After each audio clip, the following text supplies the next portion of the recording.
estudante! Continuando a semana de acolhimento do ciclo 4, quero lembrar que o PET 4 está disponível para download no site estudeemcasa.educação.mg.gov.br. Quem está conosco é o professor Bruno Galvão de Ciências. E nessa aula nós vamos retomar o tema ondas, que foi necessário para que os alunos pudessem resolver os exercícios do PET 3. Não é isso, professor? Isso mesmo, Bruna. Tudo bem com você? Tudo jóia. Espero que sim. Alunos, eu também gostaria de dizer que eu estou muito feliz com vocês aí novamente no Se Liga na Educação de Ciências e dizer um super olá para vocês. Sejam bem-vindos. Vamos para os nossos exercícios do acolhimento. Bom, esse conteúdo, então, ele é voltado para você, aluno do 9º ano do ensino fundamental e para demais interessados. Vamos ler a questão 1, então? Indique quais as diferenças entre ondas mecânicas e ondas eletromagnéticas. É a questão 2 da página 48 do PET. Obrigado, Bruna. Então, como vocês viram, a Bruna, então, colocou aí dois conceitos aí para a gente diferenciar, que são as ondas mecânicas e as ondas eletromagnéticas.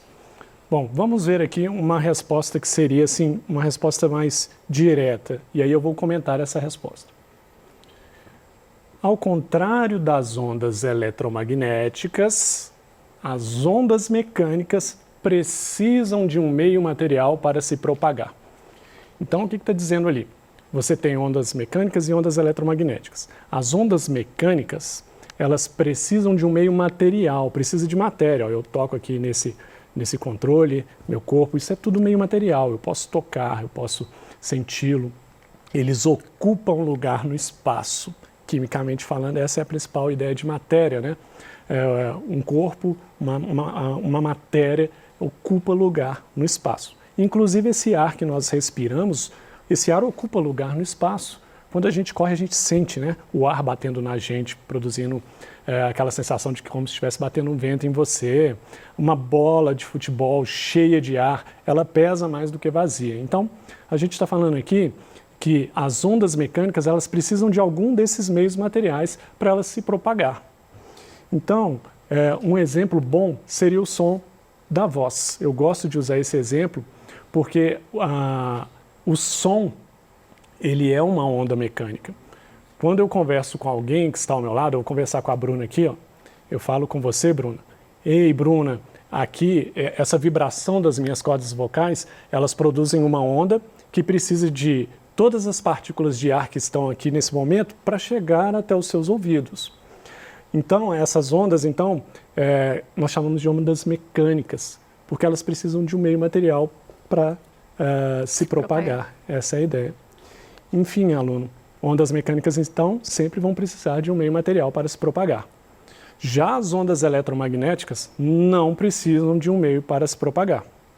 A luz que me ilumina aqui agora, que permite que você me veja, essa luz, ela não precisa de moléculas de ar aqui, ela não precisa do meu corpo, da cadeira, não precisa do chão, não precisa da televisão, não precisa de nada disso para se propagar. Essa luz, que no caso chega até os seus olhos aí do seu aparelho de TV, essa luz ela se propaga inclusive no espaço, ou seja, no vácuo, na presença, na ausência de matéria. Então essa é a principal diferença entre ondas mecânicas e ondas eletromagnéticas. Ondas mecânicas precisam de meio material. Ondas eletromagnéticas não precisam de meio material.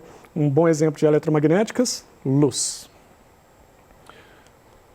Vamos para a questão 2, então? Vamos lá. Explique, letra A, o eclipse lunar e letra B, o eclipse solar. Esse assunto também é muito interessante, Bruno. Você já assistiu algum eclipse? Já. Você acha interessante? Sim, se você achar que não, pode falar aí. Eu acho que a maioria das pessoas fica fascinada com o eclipse e normalmente as pessoas saem na rua para ver o eclipse. Nossa, hoje vai ter um eclipse lunar, vai ter um eclipse solar.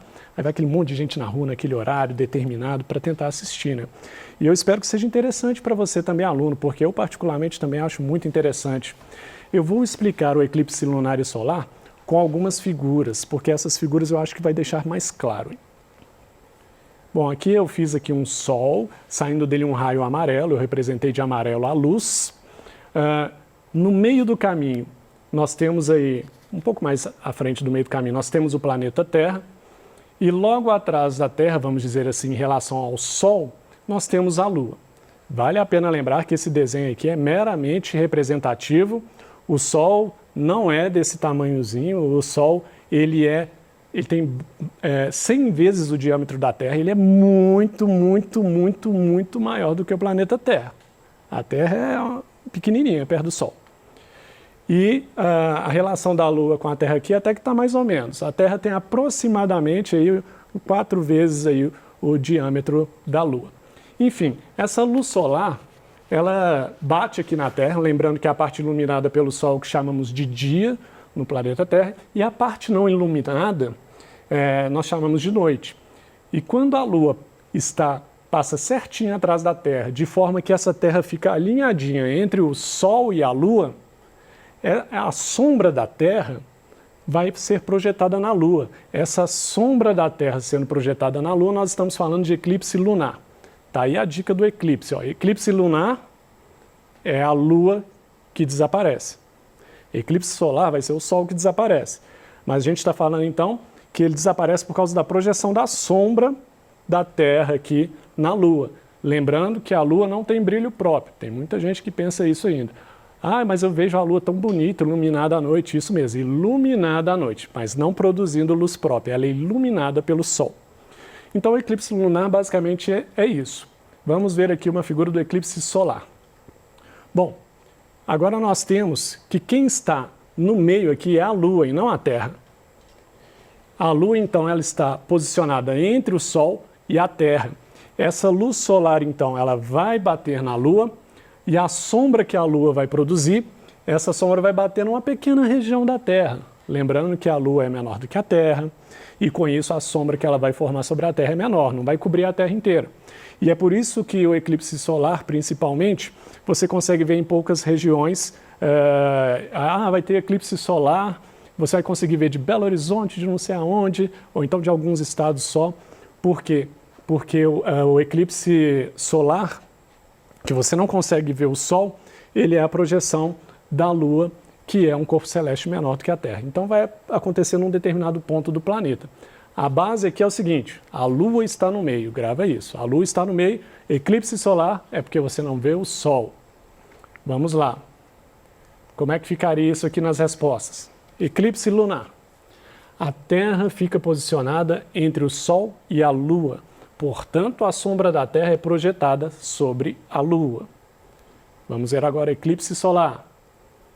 A Lua fica posicionada entre o Sol e a Terra, portanto, a sombra da Lua é projetada sobre uma região da Terra. Espero que tenha sido claro. Vamos ver mais uma questão?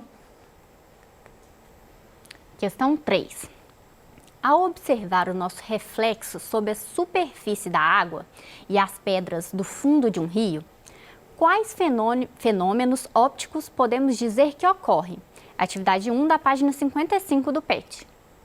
Obrigado, Bruna. Hoje vocês já repararam que nós temos uma dupla aqui especial, né? Bruna e Bruno. Bom, então, quando a gente olha lá para a superfície da água, num riozinho, ou em qualquer lugar que tenha água, na piscina, mas aqui no caso do riozinho que eles deram um exemplo, você, dependendo da sua posição, você consegue ver bem o seu reflexo na água. Quando você vê o seu reflexo na água, você está falando de uma parte da física, de um fenômeno que nós chamamos de reflexão. Bom, então isso é fácil de entender. Você viu seu reflexo, reflexão não é tão complicado de guardar, não é verdade? Agora, também falou nessa questão que você consegue ver as pedras lá no fundo desse rio. Que bom, deve ser um rio que tem água mais limpinha, porque não é todo rio hoje em dia, né, Bruna, que você consegue ver o fundo. Eu, por exemplo, eu não sei porque eu não consigo ver o fundo do rio Arrudas, e eu já tentei. Não Enfim, dá. Não tem jeito, né? Enfim, se você consegue ver através desse rio, significa que parte da luz está atravessando essa água, ele é um meio transparente. E aí, se esse meio é transparente, você consegue ver as pedras bem ali, uma visão boa dessas pedras. Você tem um meio transparente, parte da luz atravessou. E quando essa luz atravessa, ela vai bater naquelas pedras. Agora, a gente não vê, nós não enxergamos assim, né? Olha, A luz veio até meus olhos e depois foi até o objeto, eu enxerguei o objeto. Não é assim que funciona. A luz tem que chegar no objeto, o objeto reflete a luz até meus olhos. Isso significa que essa luz que entrou dentro dessa água, ela bateu lá na pedra do fundo da água e ela refletiu, a pedra refletiu essa luz e você consegue enxergar a pedra porque você viu essa luz sendo refletida nos seus olhos. Só que o processo dessa luz atravessar do ar para a água, que são dois meios diferentes, com densidades diferentes, e depois dela voltar da água para o ar, isso desvia a luz. Isso provoca uma sensação de que aquela pedra está numa posição, mas na verdade ela está numa outra posição. Os índios sabiam muito bem disso, os bons caçadores de peixes que usavam arco e flecha ou lanças, sabiam que aquele lugar que ele está vendo o peixe, ele não pode atirar a lança ali, ele tem que atirar a lança um pouco mais à frente, um pouco mais atrás, Bruna. Não sei se você já tinha ouvido falar nisso. Já escutei. Mas é muito interessante como que o caçador tem que ter uma técnica impressionante, né? Porque tem que saber mais ou menos ali a distância certinha e depende da profundidade também. Enfim, esse fenômeno, quando a luz atravessa de um meio para outro, do ar para a água ou da água para o ar, nós chamamos de refração. Então, o que nós vimos aqui nesse caso, que parece ser um caso muito simples? Nós vimos dois fenômenos aqui, refração e reflexão. E é assim que ficaria a resposta. Ó. Na imagem na água, nossa imagem na água mostra o fenômeno da reflexão, enquanto as pedras que vemos no fundo do rio indicam que ocorreu também refração. Lembrando que refração é quando a luz atravessa de um meio para outro meio de densidade diferente. Bom, agora tem uma questão um pouquinho maior aí, que tem alguns termos aí para a gente resolver. Bruna, por favor. Vamos lá, professor. Defina, letra A, espelho plano, letra B, espelho côncavo, letra C, espelho convexo, D, lentes convergentes e letra E, lentes divergentes. É a atividade 2 da página 60 do PET. Obrigado, Bruna. Bom, vamos trabalhar esses conceitos aqui um a um. Nós temos aí alguns tipos de espelhos e alguns tipos de lentes. Então, vamos começar aqui com os conceitos de espelho plano e espelho côncavo, e eu falo um pouquinho de cada um. Uma resposta bem direta para espelho plano seria o seguinte: olha, espelho plano é aquela superfície plana, como o próprio nome indica, capaz de refletir luz. Você pensou em espelho, você pensou em reflexão. Pensou em espelho plano, você pensou numa região reta, plana ou bem polida para refletir a luz. Bom, então os espelhos planos, eles são os mais comuns na nossa casa.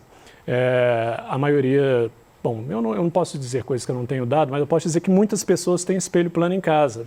Bruna, você tem espelho plano em casa? Acho que sim, professor. Você usa para pentear o cabelo e tal? No banheiro. Bacana. Com certeza, então, se tem um espelho lá no banheiro que você usa para pentear o cabelo, esse é sim um espelho plano e é o que nós temos na maioria das nossas casas. Bom, esses espelhos planos, então, eles são capazes de refletir a luz, eles são retos, né, que é a ideia de plano, e eles conseguem transmitir uma imagem bem fidedigna do nosso formato, e eles produzem uma imagem que tem o mesmo tamanho. Então, quando a gente se olha no espelho, eu não sei se você, aluno, já reparou isso alguma vez. Se você olha no espelho, a sensação é que você está ali na mesma altura que você tem mesmo e que a distância que você está do espelho, parece que aquela imagem dentro do espelho está na mesma distância. E se você for andando para trás, a imagem lá dentro também vai se afastando. E se você se aproxima do espelho, a imagem também ela se aproxima ali do espelho. Então, os espelhos planos são isso, são superfícies planas, sempre vai formar uma imagem direita de você, ou seja, você não vai estar de cabeça para baixo, porque senão você vai estar invertido. Então, não, o espelho plano, ele vai formar uma imagem sempre direita de você. Reversa, uma coisa bem curiosa, viu, Bruno? Depois, eu não sei se você já reparou alguma vez, quando você se olhar no espelho, você vai perceber que seu lado direito no espelho é o lado esquerdo. É como se estivesse conversando de frente para uma pessoa, mas se você levanta o braço direito, aí parece que a pessoa está levantando o braço esquerdo. É uma coisa curiosa que você, aluno, pode fazer em casa também, você vai ver que isso é um fato. Então, essa é a ideia do espelho plano. Temos também o espelho côncavo. Côncavo, não sei se o aluno já ouviu falar na ideia de concavidade. Concavidade Então pensa numa circunferência e você faz um corte nela, tira uma calota dela. Nós chamamos de calota, um pedaço da esfera. E aí tem a parte mais funda dela, como se fosse uma concha. Essa parte interna, funda dessa calota, desse espelho em forma de calota, é o que nós chamamos de espelho côncavo. Então, quando você pensar em côncavo, concavidade, você pode até pensar, de certa forma, em buraco ou um poço. Então, ali você tem uma concavidade, só que tem que ser um buraco que ele é mais de formato esférico, ou uma parte dele é esférica. Então, o espelho côncavo, então, ele é um espelho esférico que essa região refletora dele ocorre justamente nessa superfície côncava, ou seja, essa superfície interna da esfera, essa superfície de dentro desse segmento ou dessa calota esférica. Agora vamos aqui para o espelho convexo. Espelho convexo. Agora, eu não falei que tinha a parte de dentro da calota? A parte interna desse espelho que reflete do lado de dentro? Agora, imagina o lado de fora dessa circunferência. Imagina uma bola cortada e você está usando o lado de fora dela, fazendo um espelho no formato dessa bola, mas o espelho do lado de fora da bola. Então você tem aí um espelho convexo. Então o espelho convexo é um espelho esférico, cuja região refletora ocorre na superfície externa do segmento esférico, ou seja, na calota, na região externa dessa calota. O interessante desse espelho aqui, ele é muito comum em estacionamentos, nas saídas de garagem e dentro de ônibus. Você sempre vai ver a sua imagem menor do que realmente ela é. Então, se você olha lá no espelho do ônibus, você fica pequenininho. Só que a vantagem desse espelho é que você fica pequeno, tudo que esse espelho está refletindo fica pequeno, mas aí você consegue ver muita coisa atrás de você. Você olha para aquela imagem ali e você consegue ver não só você, mas um monte de gente dentro do ônibus. Ou na garagem você tem um campo de visão grande, você vê um bom pedaço do passeio. Então esse espelho é muito útil, muito utilizado aí para você ter um aumento do campo de visão. Super utilizado dentro de supermercados também para vigiar a mercadoria. Você vê aquele espelho lá, ele dá para ver o corredor inteiro naquele espelho. É um espelho convexo. Sempre vai produzir uma imagem menor do que o indivíduo realmente é, se estiver refletindo o indivíduo ou o objeto. Bom, lentes convergentes. Agora nós estamos falando de lentes, não espelhos. Lembra que espelho ele vai refletir a luz e com isso você vai poder ver a sua imagem. Agora, a lente, a principal função da lente é deixar a luz atravessar ela. Só que ela vai mudar alguma coisa nessa luz, ela vai mudar a velocidade da luz, vai ocorrer um processo de refração, como foi o caso da questão de enxergar as pedras de água lá no fundo da água, perdão. E as lentes, então, essas lentes convergentes, pensam em convergir, se encontrar. São lentes esféricas que causam a convergência, a aproximação dos raios luminosos. Então está vindo assim 2 raios luminosos, estão vindo numa determinada direção. Quando eles passam dentro da lente, eles tendem a se convergir, se encontrar. Então essa é a ideia de lentes convergentes. Lentes esféricas que causam a aproximação dos raios luminosos. E finalmente, lentes divergentes.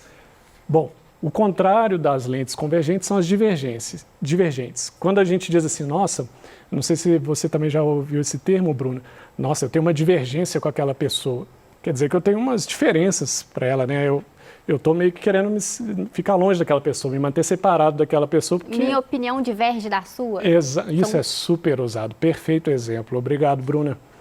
Bom, as lentes divergentes, então, são lentes esféricas que causam a divergência, o afastamento dos raios luminosos. Então, quando você pensar em divergente, você pode pensar em afastamento dos raios luminosos que foram refratados, né, que passaram por dentro daquele meio, daquela lente de vidro, ou seja, de qual material ela for feita. Então, essas aí são algumas ideias aí sobre ondas, são ondas eletromagnéticas, ondas mecânicas, sobre alguns fenômenos relacionados a essas ondas, reflexão, refração e alguns objetos utilizados que nós chamamos de óptica, que é o uso disso na prática, que são os espelhos, lentes, entre outros. Espero que tenha ficado claro. Obrigado, Bruna. Obrigado a você, aluno. Eu desejo a você bons estudos.